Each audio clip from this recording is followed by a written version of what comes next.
Добар ден, гледате Аргумент. Добар ден и за мојот гости. Оливер Белопета, веќе ве најавив, легенда во културата и директор на Скопскиот джез фестивал. Веќе ја имам програмата, изгледа феноменално, како и на Ѓорѓе Јовановиќ постерот. Благодарам и поздрав до гледачите на ТВ24 и целата овде екипа на телевизијата. Па веќе колку, со децении сте гостин, генерално, да. И во Телевизија 24, и во медиумите. Може ли прво околу програмата да говориме? Започнува на 16 до 19, значи сега во четврток започнува Скопски джез фестивал. Околу програмата. Па да, тоа се 4 концертни денови. Сите 4 во Македонската опера и балет со по 2 концерти. Може вака да ги набројам без нешто многу да за нив раскажувам, затоа што за самите музичари и гости годинава е навистина во социјални мрежи и секаде исцрпно објавено и прикажано. Првата вечер ја отвара полски, еден од најдобрите полски пијанисти, Анджеј Јагодински, и вториот концерт таа вечер е Националниот джез оркестар со специјални гости од Австрија Зиги Фајгел, кој е диригент и аранжер, и еден многу познат американски тромбонист кој се вика Луис Бонилја, исто како гостин на оркестарот. Втората вечер култниот гитарист Марк Рибо со неговиот последен проект Map of the Blue City и една легенда од чикашката джез сцена, која има една славеничка турнеја, Кахил Елзабар со неговиот етник Heritage ансамбл. Третата вечер, која мене ми е навистина особено драга, бидејќи тие концерти ги имам гледано многу скоро, најпред квартетот од Норвешка After the Wildfire. After the Wildfire е некој наслов на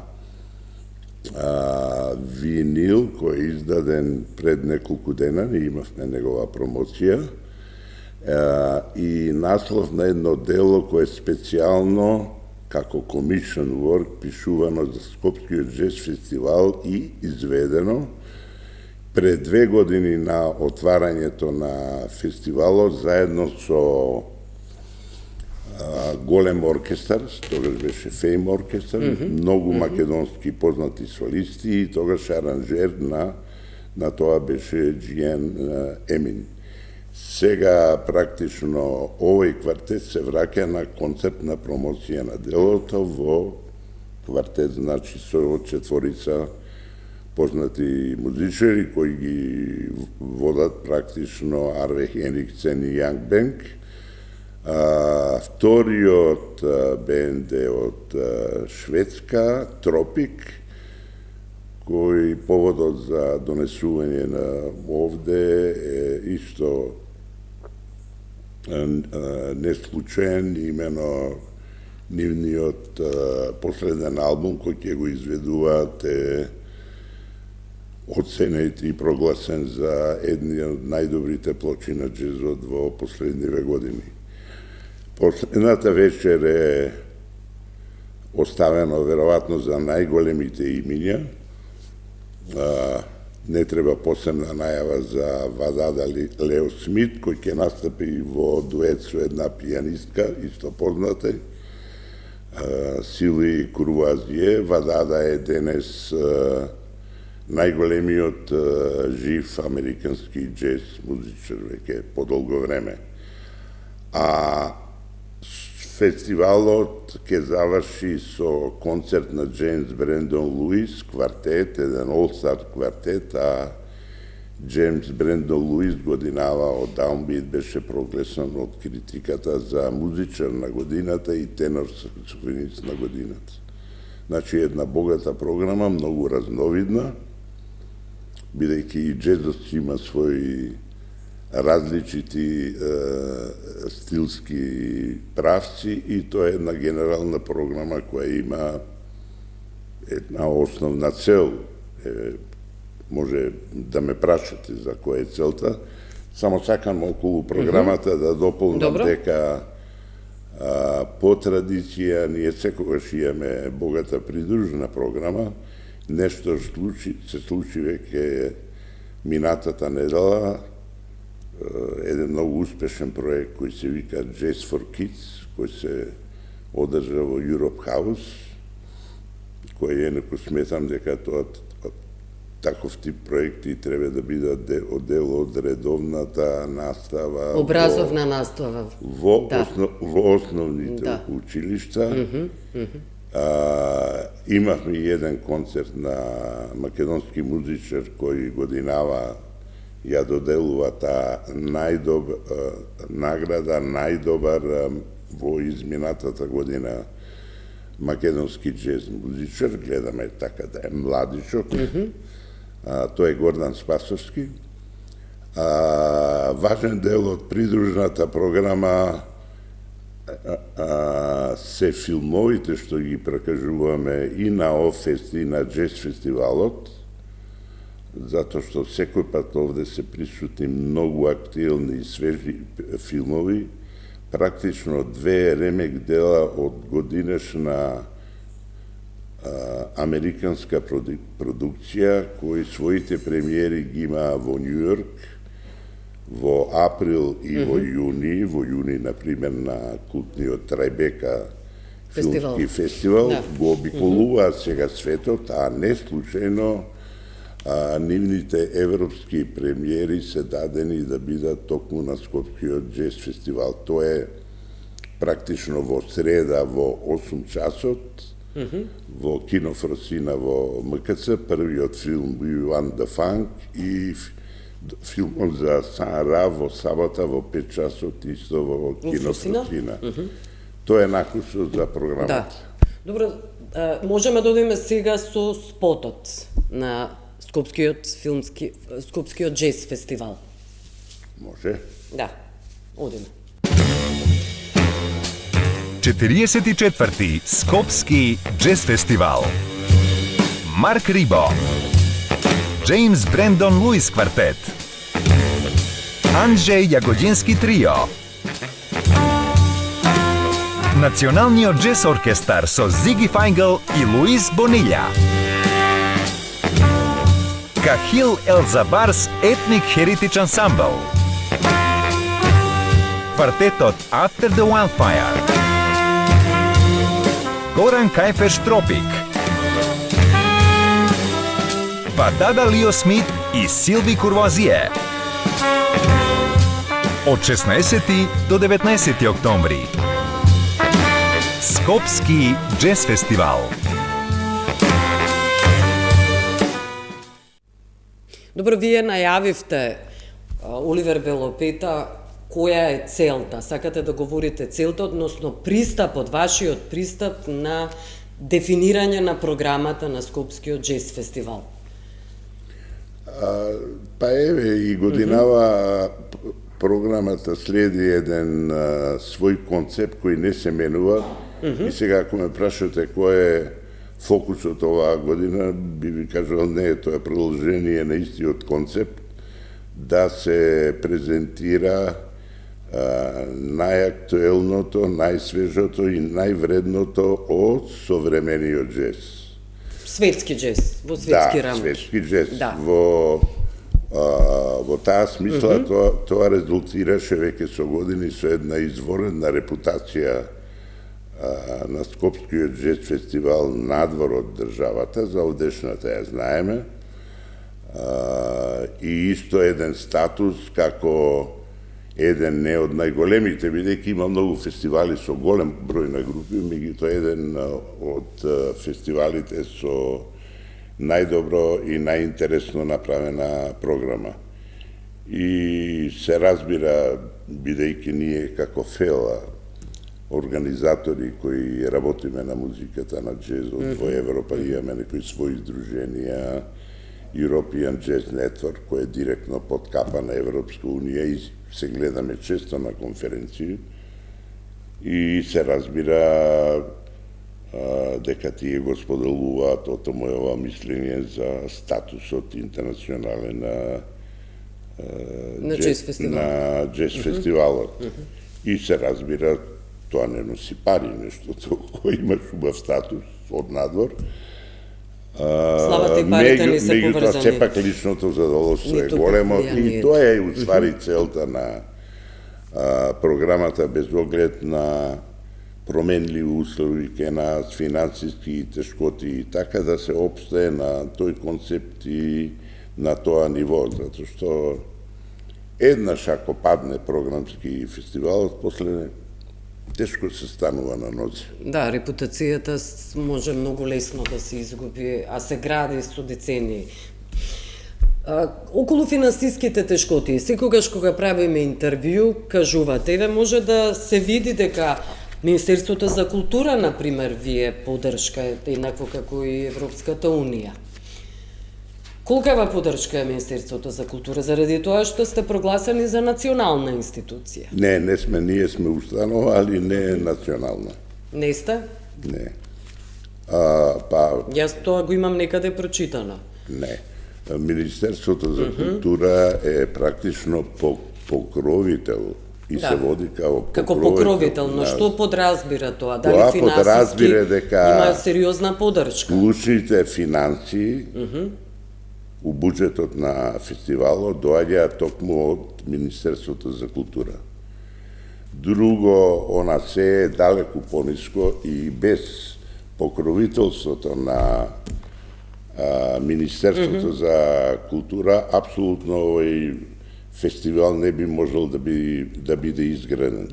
Се разбира, тој во проценти е некаде 30%, 40% од вкупните трошоци. Онолку колку што баравте, заради тоа што претходните години имаше турбуленции. Па не можам да кажам дека онолку колку што баравме, оти бараме повеќе, сметаме дека е малку, особено ако споредиме со фестивалите и во регионот кои се послаби, а има далеку поголеми буџети. Се разбира, Министерството дава онолку колку во распределбата на парите по годишниот конкурс може да си дозволи. И од тоа се разбира, тоа се објективни околности, мора да бидеме задоволни. Се додека не се направат некои поголеми реформи и така да... Да, какви реформи се надевате? Во културата генерално? Па реформи, да, еднаш од таа годишна програма се отстапи од пракса, не може да кажем принцип, да се даде на што повеќе корисници. Тоа е еден вид на популизам. Без, ако е позадина на тој популизам, знаеме зашто служи популизмот. Ова е инаку наследена работа, ова не може да кажем дека е карактеристика на оваа влада, на оваа влада, односно на овој министер. На овој министер. Добро. Но очекувате, предпоставувам, да имате поголема поддршка. Имавте ли со Љутков, со Министерот за култура, некакви средби? Да имате поголема финансиска поддршка? Предпоставувам дека очекувате. Они ја даваат максималната која ја овозможува конкурсот и од тоа се разбира дека сме задоволни. Добро, околу реформите во културата. Постојано говорите дека очекувате сериозни реформи во културата. Па сега околу реформите ја лично повеќе би кажал дека очекувам за сега без да бидам задоволен дека има некои резултати, реформи во целата држава во сите сегменти.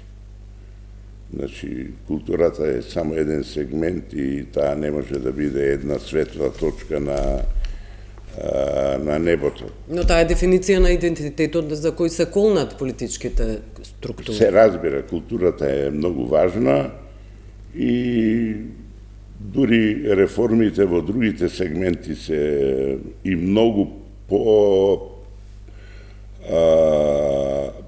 побрзо треба да се случуваат.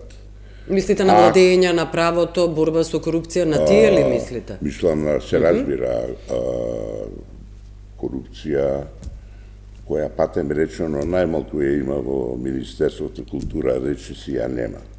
Зашто тамо нема некои крупни пари што се делат. Корупција, превработеност, секаде, па и во културата. Администрација и така натаму, економски реформи во економијата, даночни реформи, значи има многу. Тука се разбира и правосудството. Да. И знаете како тие сите реформи што зборам јас ги очекувам се и ќе бидат неопходни за наш влез дури почеток на преговорите. Значи не е само сега тука кај нас она што го знаеме, оној проблем со промената на уставот и така дале. Луѓе кои се упатени знаат дека еден цел сет на реформи треба да се спроведат во државата.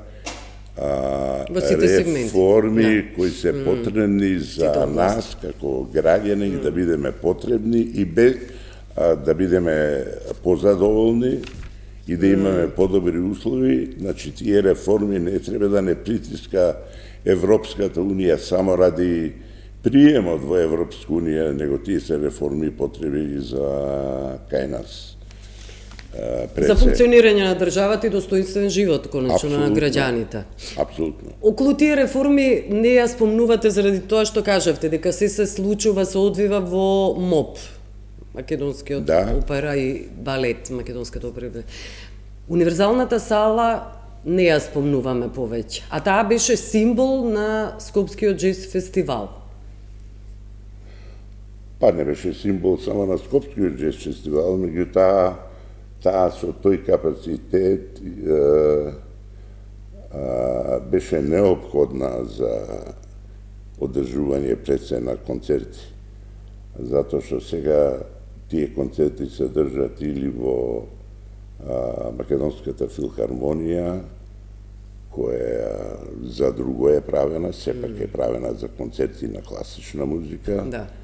И Националната опера и балет, која исто е основна функција, има оперска и балетска дејност, така да таа е неопходно потребна, ама еве гледате на што личи. И не гледаме дека воопшто се гради, се работи, можеби се работи, но... Па сега има нешто интересно, секогаш има некои ветувања, значи кога дојде до промената, претходна промена на власт, тоа беше која година? 2000 и... На која промена на власт мислите, од лани? Кога дојде ова СДСМ после Груевски. Аха, 2016. Да, и тогаш баш пред нова година излегува на пресконференција министерот за култура и градоначалникот исто од СДСМ тогаш и кажува дека следната година ќе се реновира универзалната сала. Јас знам, одма после нова година ги гледам буџетите и на култура, и на градот, и не гледам ништо дека е предвидено од тие пари. Значи, едноставно, тоа не било висина. Сега имаме една интересна ситуација, таа иначе нели формално припаѓа на градот. Сега имаме една интересна ситуација да повторпат министерот за култура, сегашен, а не делува како човек кој се истрчува со лажни ветувања и така натаму. Во тој аспект пристапот нему е агресивен, него скромен, два пати најави дека до 2028 година Кога ќе стане Скопје град на култура? Дека ќе биде готова Универзална сала. сала. Јас само знам дека во Министерството за култура, која ќе ја превземе обврската да ја изгради универзална сала, има тековни активности и подготвителни за тоа. Значи, нешто се случува и сега тие се изјави храбри, се разбира, и у изградба има тендери, па жалби, па едно, друго и така натаму. Тоа се доста храбри изјави од министерот и да веруваме дека Па би требало. ќе се исполни неговото ветување. Барам во име на Скопје град на култура. Сега се локални избори. Какво Скопје сакате да видите? Во какво Скопје сакате да живеете? Па јас сум роден во Скопје, така да со оглед на своите години го знам многу. И во сите некои транзициони периоди, пред и после земјотрес и така натаму, или од 91 година наваму, кога дојде до системска промена, меѓутоа сега денес што го имаме, не треба многу да се зборува, значи никој не сакаме да Скопје е вакво како што е. Особено се запусти во последните неколку години со оваа градоначелник која имаме.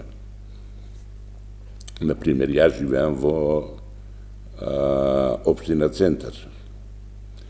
Па барем навечер 2-3 пати неделно се чистеа улици со шмркови, со цистерни. Сега неам видено дека се чисти улици. Тоа беше слика од социјализмот која сме заборавиле, да. Сепак е ова централно градско подрачје и при тоа треба да имаме на ум дека општина Центар е практично најбогатата општина во државата.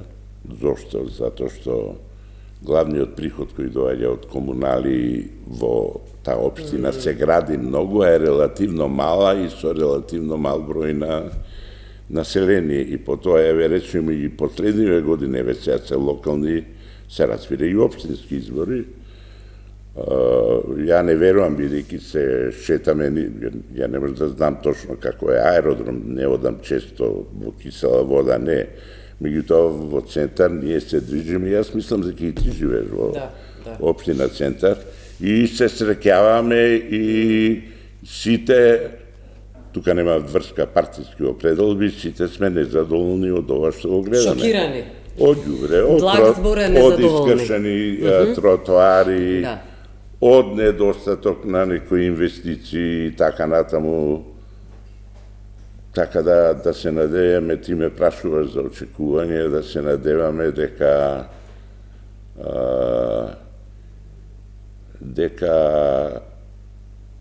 овие локални избори, ветувањата што ги има на овие избори, дека сепак нешто ќе се исполни, иако јас и немам време, бидејќи се бавам со организацијата, текно да пратам тоа. Меѓутоа, и воопшто не гледам реклами на телевизија и... Но ќе гласате, Оливер Белопета? Ба, ќе гласам сигурно. Добро. Иако, тука сега, ја можам да кажам препорака, изборите се во недела. Да, на 19. Ја гласам за Брентон, Джен Луис и Вадада. И сметам дека најдобро е граѓаните да гласат за нив, а се разбират својот глас и да го дадат во другото. Меѓутоа, верувајќи дека сигурно има голем број на лажни и нереални ветувања, кои, ако се навлезе да се анализират, велам, ја не навлего во тоа, кои сигурно однапред се гледа дека не може да бидат исполнати. Реализирани, да. Овој пат сметам дека ќе мора да бидеме трпеливи за евентуално многу подобро уште 4 години, затоа што овие сега што ќе бидат градоначелници, бога ми ќе имаат поголема одговорност и без оглед на влијањето на партиите, тие ќе бидат после 4 години на остер суд од граѓаните по општините. Така да мислам дека ќе треба да се зафатат и дека ќе бидат мотивирани да се зафатат со работа. А со лажните ветувања како ќе се вадат, не знам, тоа се... Добро, тоа е, да. Традиционално имаме празни лажни ветувања кои тешко се исполнуваат. На крај сме, Оливер Белопета, ви благодарам што бевте гостин. Благодарам, овде се осекам како дома, бидејќи веќе бев пред една недела тука. Ке мојата колешка Марија Латиновска, да. Да, тука е едно старо пријателство мое со телевизија 24. Да. Децениско, да. Благодарам што бевте гостин. Благодарам што не гледавте, пријатно.